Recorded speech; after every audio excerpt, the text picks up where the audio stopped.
Hello and welcome back to 4th Age Guys. Today we are looking at the Kingdom of Adunabar, one of the central factions in 4th Age Total War in more ways than one. In the literal sense, they are in the middle of several other factions on the map. You can see they command a decent amount of territory in Ithilien and Mordor, and there are, of course, factions all around them down here, and they also own some territory up in the north, being surrounded again by other enemies, potential rivals, and just rebels. But they also occupy a central position in a more metaphorical sense for the mod. The 4th Age, of course, depicts a period after the War of the Ring, in which Tolkien supposed that it would not take long for men to grow bored with peace, for men to forget the war that they had fought against the Shadow, and in fact for a new Shadow to arise. And so Adunabar is, in some sense, the fruit of that. We have imagined for the 4th Age that a civil war, in fact, has broken out between this new kingdom of Adunabar and the reunited kingdom, which is the faction that would remain loyal to the ways of the West, the heirs of Elessar, and so on. But there are a couple of different paths available to the kingdom of Adunabar. You begin in a lot of ways cultic, with many units that are like this unit here, Swords of the Shadow, sort of a dark cultic influenced type of unit, with the ability to potentially train orcs, trolls, wargs, all these other fun beasts. But you can have the option to switch, to renounce the Shadow, to go back to the ways of the West, in which case your faction roster changes drastically. You basically lose all of the cultic units and gain a new roster of some very interesting stuff that we will look at in a future video. Today we're going to look at the starting position of the Kingdom of Adunabar, look at some potential strategies for you, some pitfalls, and also walk you through a couple of save game points just to give you a sense of one approach to handling this very difficult faction. We've estimated that this is one of the hardest factions to play in the mod, both in that strategic sense, but also, as we'll see shortly, in the economic sense. There is, simply put, an extreme amount of economic pressure that you're going to face as this faction. If we look here to the projected profits, this is already in the negatives, and it's only going to get worse, honestly. Now, one approach to dealing with that extreme bad economy is to, of course, disband troops to get your finances balanced. And you may have some, luck doing that. If you look, you do have a lot of units. This is your capital, Lond Nurnen, right on the Sea of Nirn. And you've got several very expensive units already trained here. You also have another large-ish army in Minas Ithil with some more expensive troops. And you've got some in Emin Arnin, and you have some up in the north as well, starting off in Rivendell, which you do begin with. So one approach might see you disbanding troops, but I think you'll find that if you go that route, it is not going to be effective for very long. For one thing, you do begin the game at war with the reunited kingdom. They are going to be your main foe throughout the campaign. You're also nominally at war with the elves, of course, our backstory being that Adunabar has recently taken Rivendell, since it's no longer guarded by Elrond or any of these famous elven characters. Although the elves are not really going to trouble you unless you go looking for trouble with them. They may, in fact, approach you for a ceasefire offer, but you're definitely going to be at war with the reunited kingdom. So disbanding all of these very good but very expensive troops is not going to be a good move in the long run. Another approach might be to batten down the hatches, go scorched earth, and abandon some territory. Again, there's, I suppose, some potential there, similar to maybe playing the Western Roman Empire in Barbarian Invasion, where you just draw a line in the sand and say, okay, I'm going to keep Italy and maybe part of Gaul, but let the other stuff rebel. Again, that's not an approach I usually favor, and it is possible to maintain your starting armies and not really give up anything that you've begun with, but it's a game of constantly keeping up the pressure. So you are very likely to get into the negative in your economy until you start conquering territory. So let's talk about how you might start that conquering. As we said, you've got a very expensive army here. You'd also have some other expensive troops scattered around your settlement. So the first thing you want to do is cruise around all of your cities. Don't forget the north as well as the south, and look at what armies are expensive and what you can maybe afford to use as garrison troops. For my money, Grim Spears are fine as garrison troops, but even those, at an upkeep of 230 per turn, are fairly pricey. If you can get orcish recruitment going out of these forts in Mordor, and there are 3 of them, then that is really your best bet for the absolutely most cost-effective garrison troops. You'll notice that if you go into these forts, you have the ability to train, to build an orc pit or beast trackers. Now, you will need this before you can get any use out of the beast trackers. So definitely go with the orc pit first. That will get you orc raiders and snaga hunters. As you can see, the orc raiders, 120 soldiers, 60 upkeep. Snaga hunters with bows, same soldiers, 30 upkeep. So these are your cost-effective garbage orcs to man the walls of all of these cities that are basically safe. You're not going to have to worry about being attacked in here unless something has gone catastrophically wrong. And the same thing for the Nirn region for the most part. And as you advance into Gondor, bring a unit of orcs along with you for that garrison duty. It's going to save you money, and then you can take those Grim Spears and move them along with your armies, because these are fairly effective troops. And a drastically high upkeep compared to the orcs. Of course, you're going to want to build these to get eventually uruks and trolls and wargs, and you can definitely do that. So for the first turn, in terms of building, as you know, your economy is going to go down. I would make that orc pit, just build one, and call it good. You know, in terms of other builds, it's going to be a long while before you are feeling confident in your economy to start any building projects. I held off on that for a very long time, and mostly concentrated on building dominion buildings in the new settlements that I conquered, so that I could make use of places, especially in Gondor. But this starting army is kind of interesting. It's very far away from the front. You could certainly march it through Nirn and through Mordor and then get it to Minas Anor and down to Gondor, and it would help. But the problem is, you're fairly vulnerable on your eastern flank. There are these river crossings. You do have some pre-built watchtowers along the border, which is very nice. And there are these 2 rebel settlements on either side. The problem is, if you conquer them, that will put you right next to some other factions. Or if those other factions conquer them, then they're going to border you here. So if you take your best troops out and march them west, you're going to look like a very vulnerable target. So to that end, one thing that I find fun is gathering the troops from Lond Nirnin and the entire Nirn region, moving them around, paying special attention to bodyguards, by the way. Here's the settlement is Mulsad, and the governor here is not your typical bodyguard. He actually commands a unit of Nirn Guard. So these are macemen, effective against armor, good morale, an interesting unit to have against bodyguard troops or heavily armored troops. So I'd bring him. You might want to send him over to fight in Gondor, because there's a lot of heavily armored infantry that unit would be very helpful fighting. Or you might send him with your faction heir, Zimrahil, and do what I like to do, which is take all of these troops, as big an army as you can make, and send them on a grand tour of the east. I completely ignore these 2 rebel settlements. And that's a principle that is extremely important to remember when you're playing as Adunabar. Rebel settlements are in a lot of ways your friends. Yes, you're technically at war with them. Yes, as long as you leave them in the rebel hands, they're not making you any money. But they're also never going to attack you. And as long as you have some rebel settlements nearby, they are going to be the target for AI factions, and you are not going to be. So if, for example, we see that we have an ally here in the chiefdom of Khand, whose territories are right over to your east.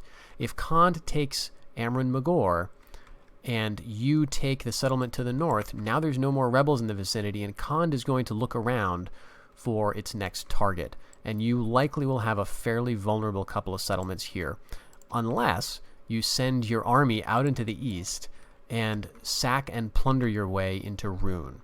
That does a couple of things.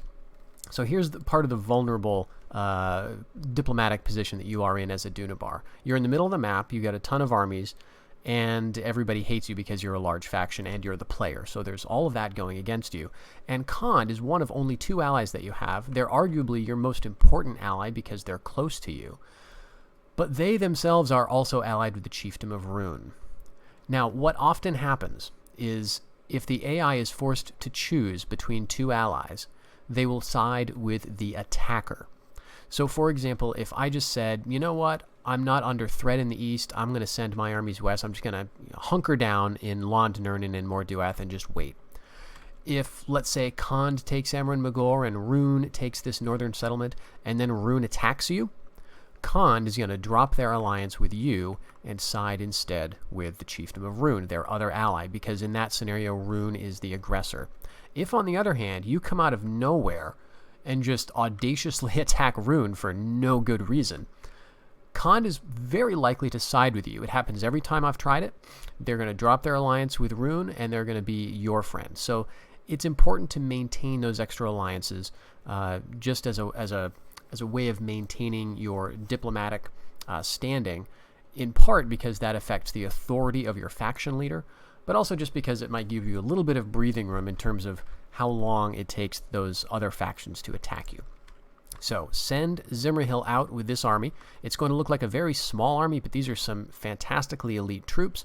Pick up mercenaries along the way, although I would not necessarily recommend these Blackland mercenaries. They cost 780 a turn, and you honestly don't need them when you're fighting Easterlings. Get some mercenary slingers and have fun. Sack settlements, leave them, move on to sack the next.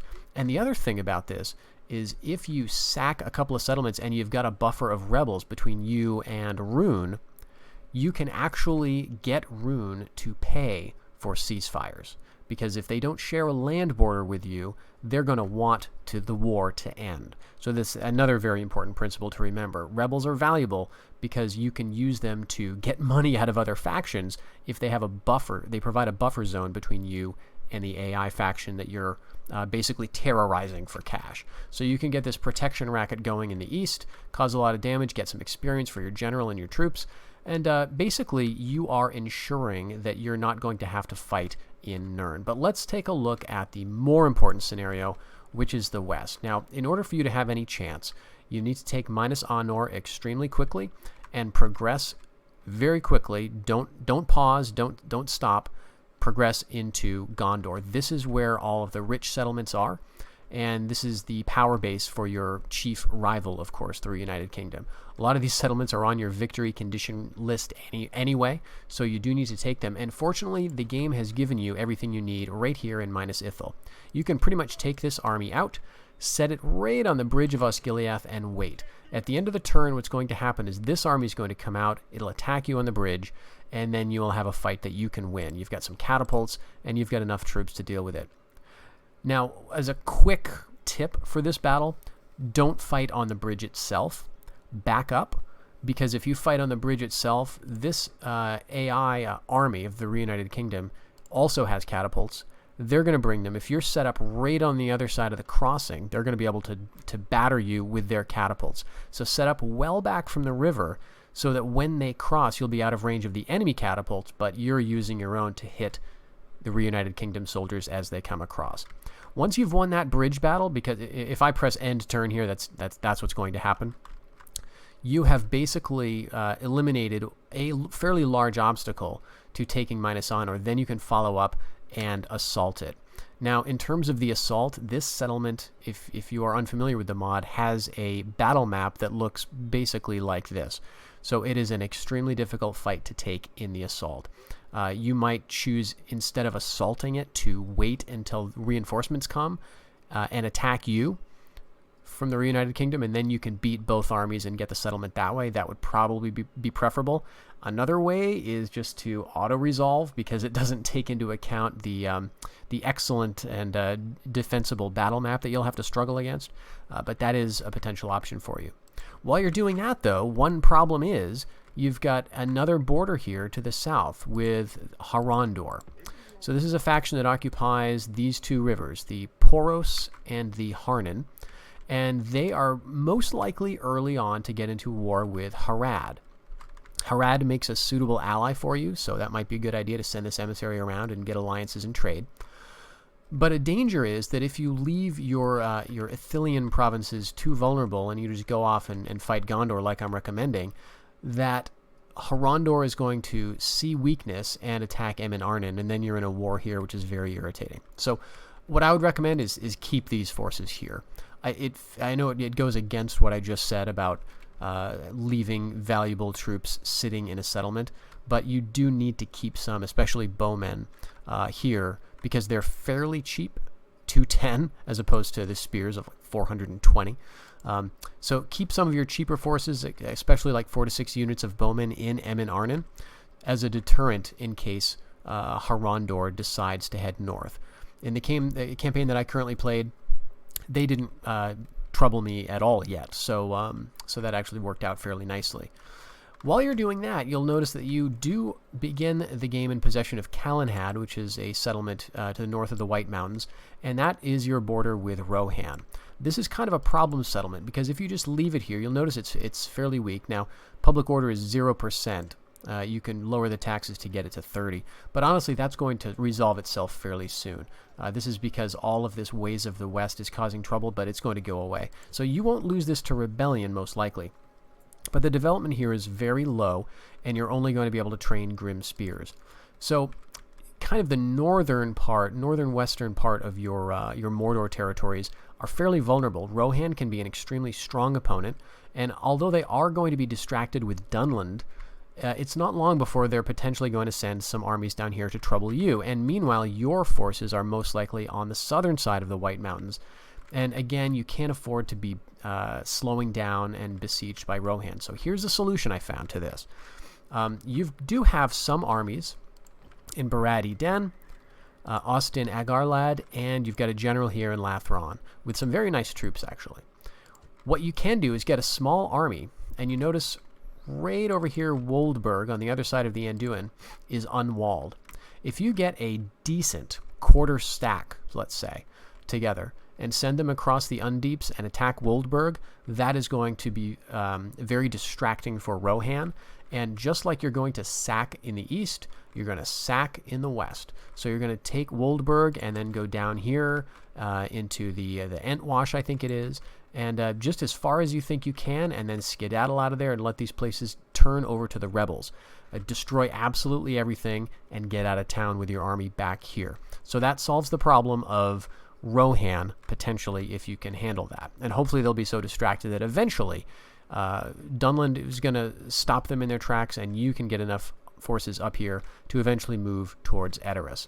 But turning to the north, you do have a fairly large army in Rivendell with some orcs and cultic units, and Rivendell is looking fairly unhappy. Honestly, it's not terribly worth keeping Rivendell. If that rebels, it's not the worst thing ever. You might want to leave a unit of orc raiders or so, very cheap, to potentially try to garrison it, but you may lose this to unrest, especially as the game goes on and you acquire more settlements.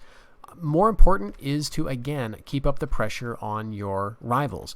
In this part of the world, the Reunited Kingdom has a couple of settlements here. I'm going to take off the Fog of War to show you what that looks like.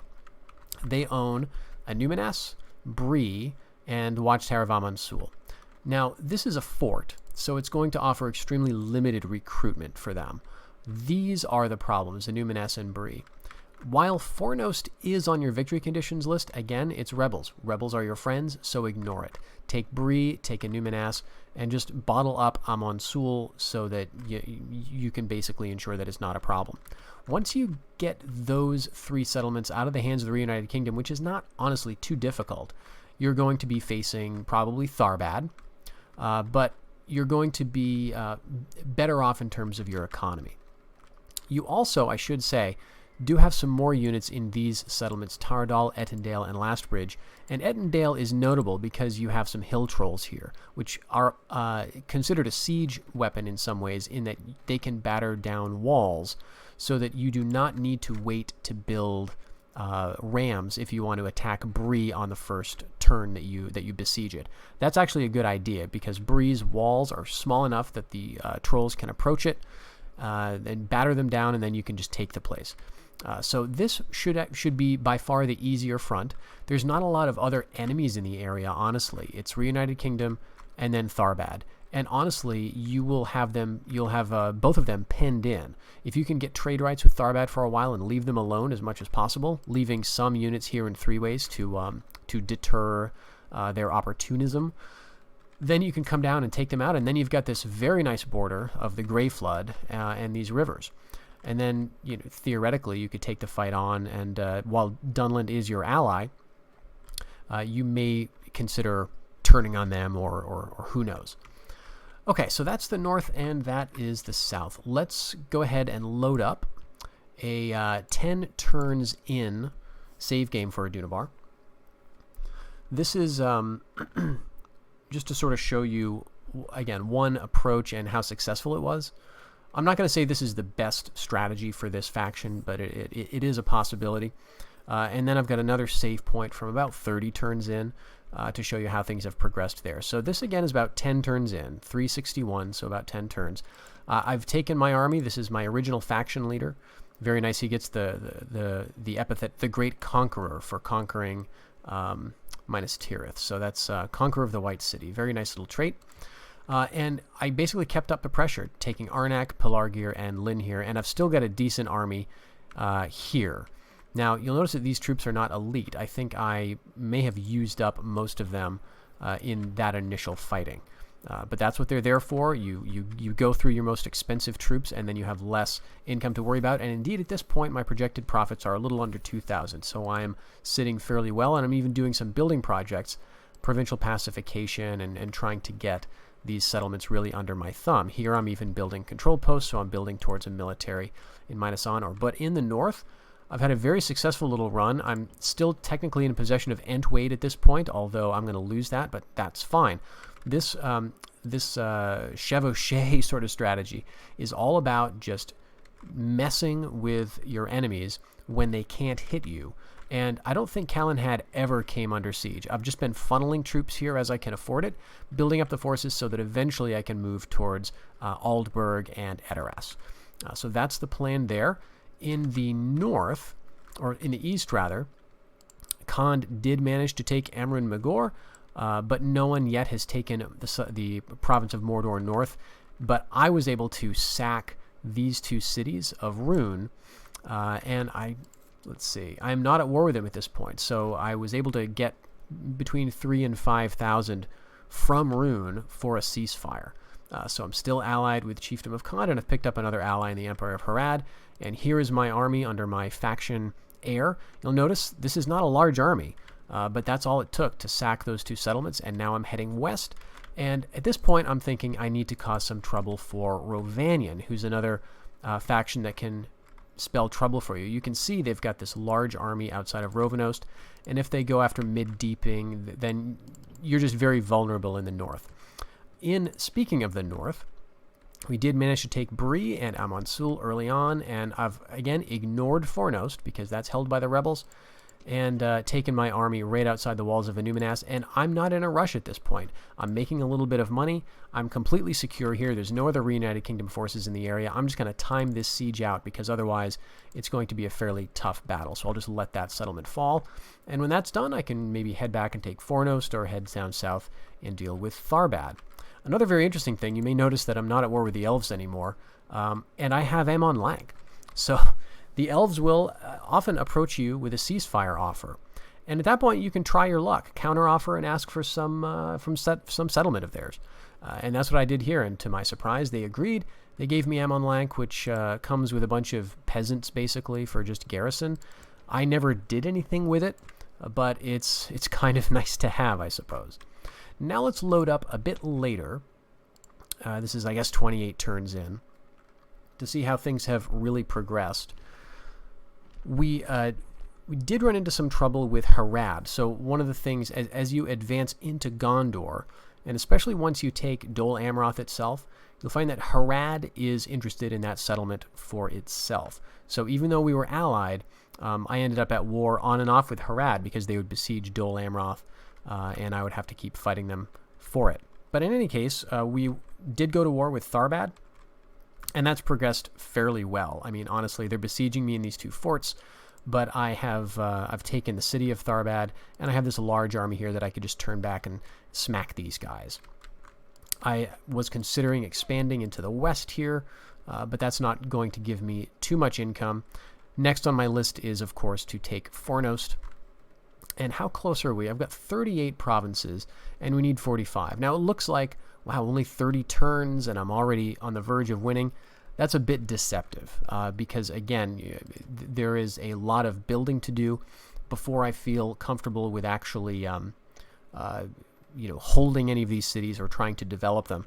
So, yes, you can acquire cities very quickly, but only up to a certain point, and then it becomes a problem of having too many settlements, and that will cause some unrest. So we've done very well against Rohan. Actually, now all they own is the outpost of Dol Baran, as my strategy up here worked very well. Rovanian did come in and take Mid-Deeping and then Woldburg, interestingly. So because there are these rebel targets here, they're not yet attacking me in like Lathron or Austin Agarlad. Even though those are walled and unwalled and fairly vulnerable, the Rovanian hasn't bothered with them. I have taken Aldburg, Edoras, and Hornburg, and sitting very pretty here.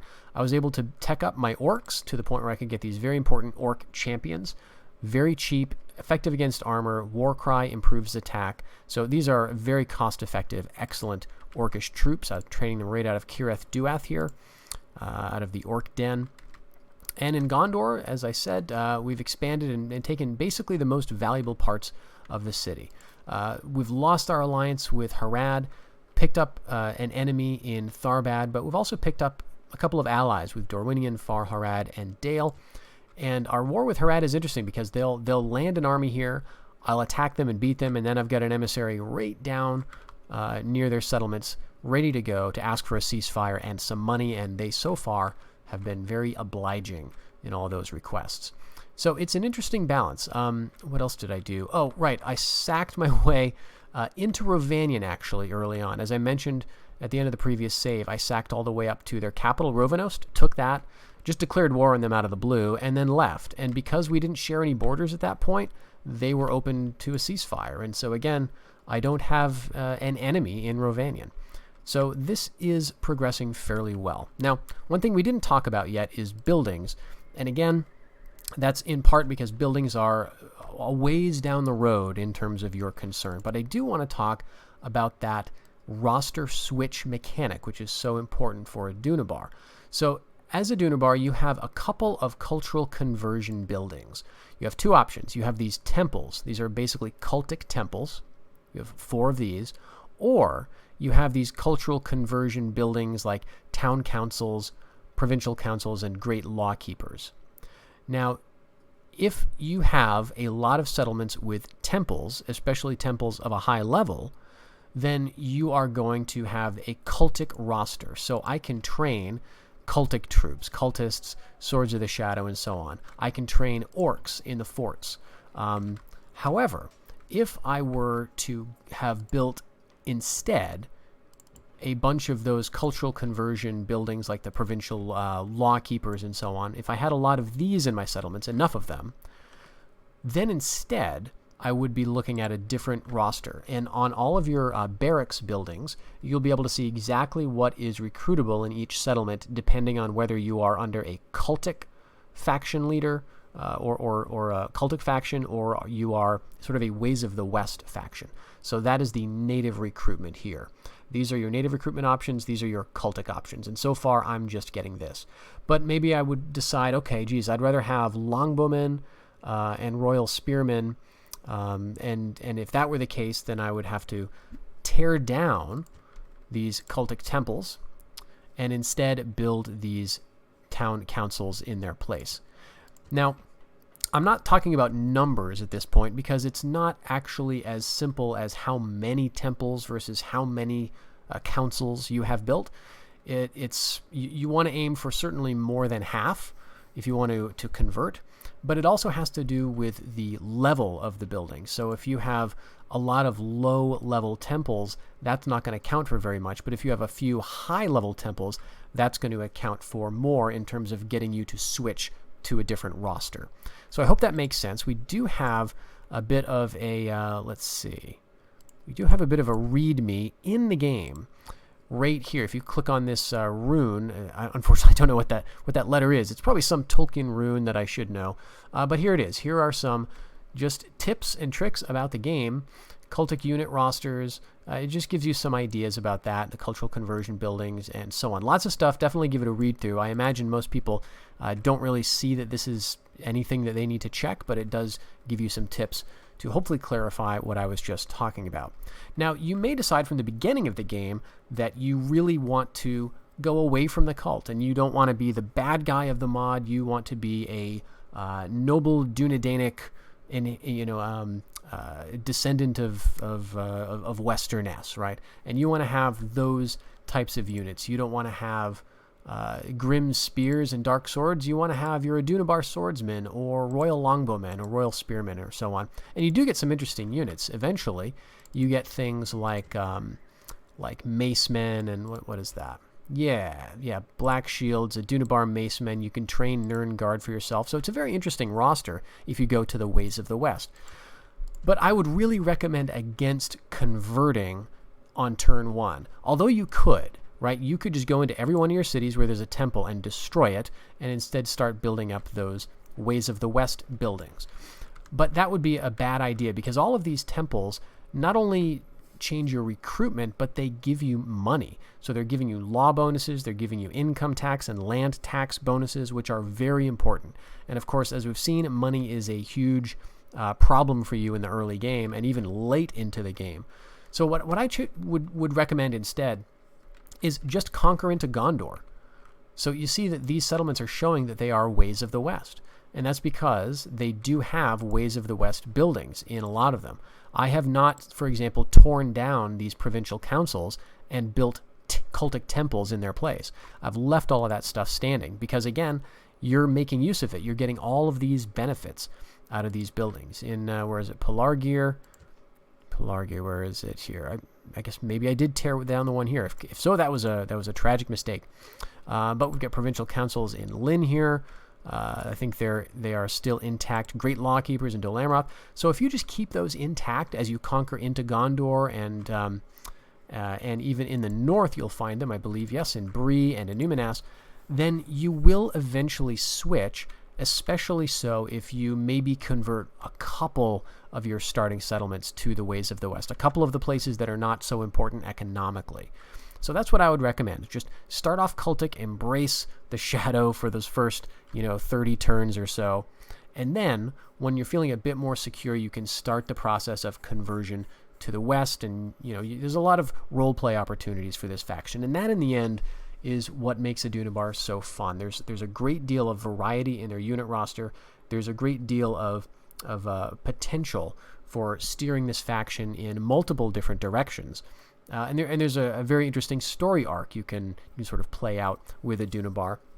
But against the backdrop of all of that, you're dealing with constant invasions, constantly having to defeat your allies or enemies or rivals, and trying to work out how you're going to do that while in the midst of this very draining Civil War experience. So it's a lot of fun. I recommend it. Not for the faint of heart, but definitely something to give a shot, and I hope that the tips and discussion here have provided you a bit of help with that. We will be looking at Adunabar's battle prospects in another video, and that'll probably be another fairly long one because we have a couple of different rosters essentially for them.